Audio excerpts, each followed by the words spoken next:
बिस्मिल्लाहिर्रहमानिर्रहीम। अस्सलाम वालेकुम स्टूडेंट्स।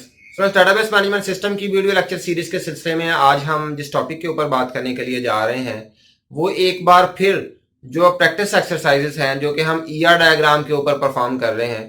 तो स्टूडेंट्स आज फिर एक बार हम ईआर डायग्राम की प्रैक्टिस एक्सरसाइज को ही परफॉर्म करेंगे। आज जो लेवल है आज के लेक्चर का वो थोड़ा सा हाई होगा। डेफिनेटली ये जो हमारा सिनेरियो होता था, जो प्रॉब्लम्स होती थी वो आमतौर पे एक या दो लाइनों पे जो है वो कंसिस्ट ऑफ 1 और 2 लाइंस। लेकिन आज के लेक्चर में जो है वो हमारा एक छोटा सा पैराग्राफ है। तो हम जब पैराग्राफ को पढ़ेंगे तो आपने उसे बिल्कुल भी परेशान नहीं होना, आपने उसे अंडरस्टैंड करने की कोशिश करनी है। डेफिनेटली इस तमाम के तमाम जो हमारा जितना भी बड़ा पैराग्राफ की सूरत में हमारे पास कोई सिनेरियो आ जाए तो उसमें चीजें वही होती हैं, यानी कि एंटिटीज इन्वॉल्व होती हैं। आपने बेसिकली करना क्या होता है, आपने एंटिटीज को आइडेंटिफाई करना है कि इसमें एंटिटीज कौन कौन सी हैं।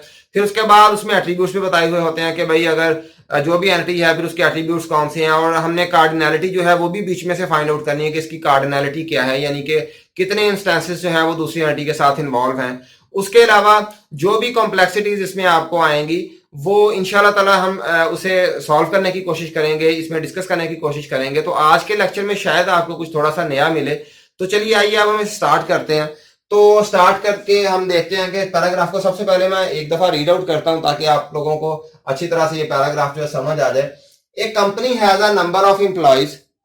Attributes of employee include employee ID, name, address, and date of birth. Company also has several projects. The attributes of the project are project ID, project name, and start date. Each employee may be assigned to one or more projects or may not be assigned to a project. A project must have at least one employee assigned and may have any number of employees assigned.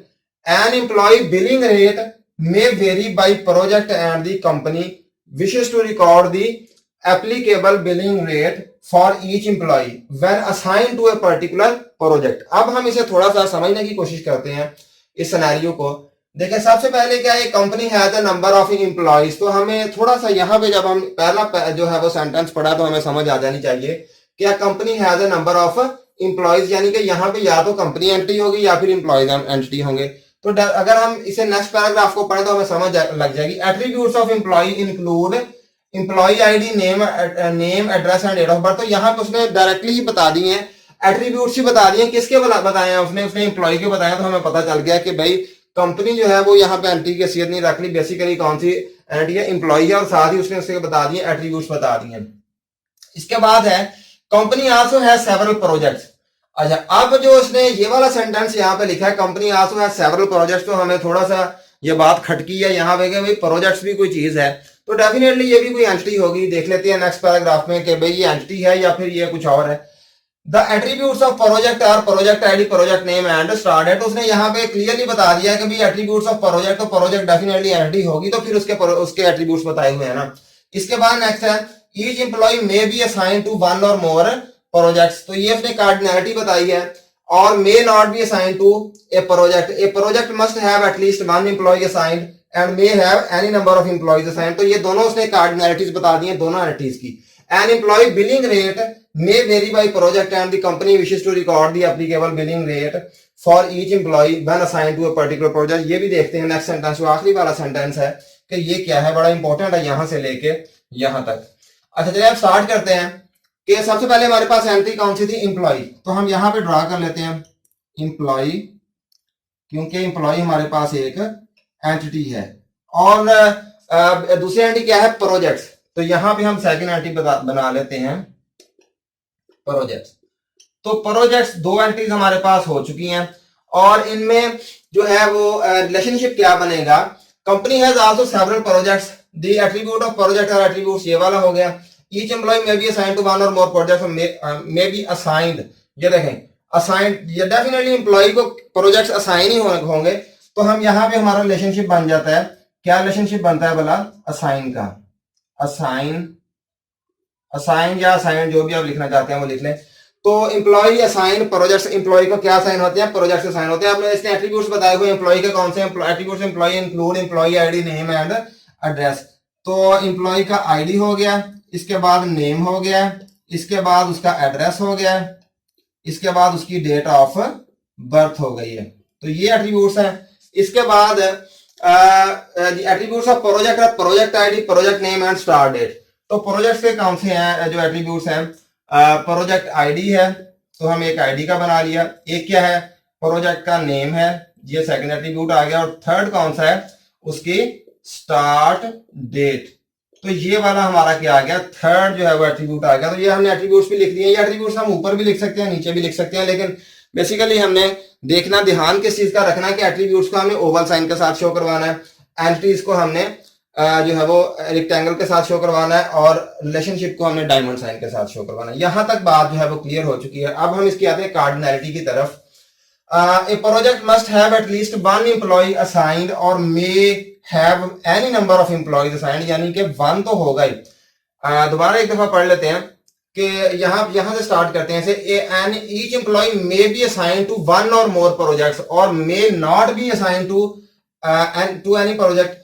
तो यहाँ पे कह रहा है कि भाई employ को एक भी मतलब एम्प्लॉय को ज्यादा प्रोजेक्ट्स भी साइन हो सकते हैं, लेकिन ऐसा भी हो सकता है एम्प्लॉय को कोई भी प्रोजेक्ट साइन ना हो, जिस तरह से इसने यहाँ पे लिखा हो each employee may be assigned to one और मोर प्रोजेक्ट्स, यानी कि मैनी प्रोजेक्ट्स, वन या मैनी हो सकता है।